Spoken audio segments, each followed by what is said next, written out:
हमारे शरीर में जब कोई फॉरेन एंटीजन या पैथोजन प्रवेश करता है तो इम्यून सिस्टम उसे पहचान कर उसके विरुद्ध डिफेंस रिस्पॉन्स शुरू करता है। यह रिस्पॉन्स मुख्य रूप से दो प्रकार का होता है, सेल मेडिएटेड इम्यूनिटी और humoral immunity.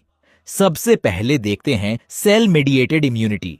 Antigen presenting cell यानी एपीसी एंटीजन को प्रोसेस करके उसे एमएचसी ट्यू के साथ अपनी सेल सरफेस पर प्रस्तुत करती है।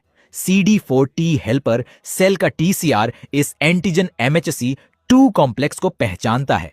इससे टी हेल्पर सेल एक्टिवेट होती है और साइटोकाइंस रिलीज करती है।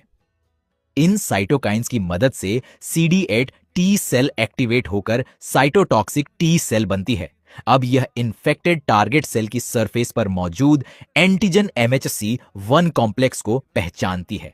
इसके बाद cytotoxic T cell cytotoxic granules release करती है, जिससे infected cell programmed cell death से नष्ट हो जाती है। इस तरह सेल मेडिएटेड इम्यूनिटी मुख्य रूप से इन्फेक्टेड सेल्स को टारगेट करती है।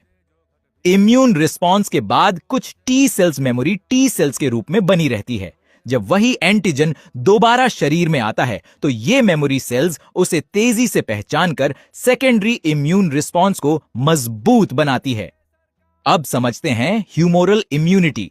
इसमें बी सेल्स और एंटीबॉडीज मुख्य भूमिका निभाते हैं।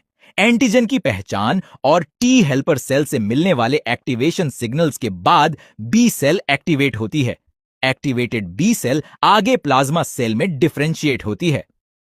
प्लाज्मा सेल बड़ी मात्रा में स्पेसिफिक एंटीबॉडीज प्रोड्यूस करती है। ये एंटीबॉडीज अपने स्पेसिफिक एंटीजन से बाइंड करती हैं।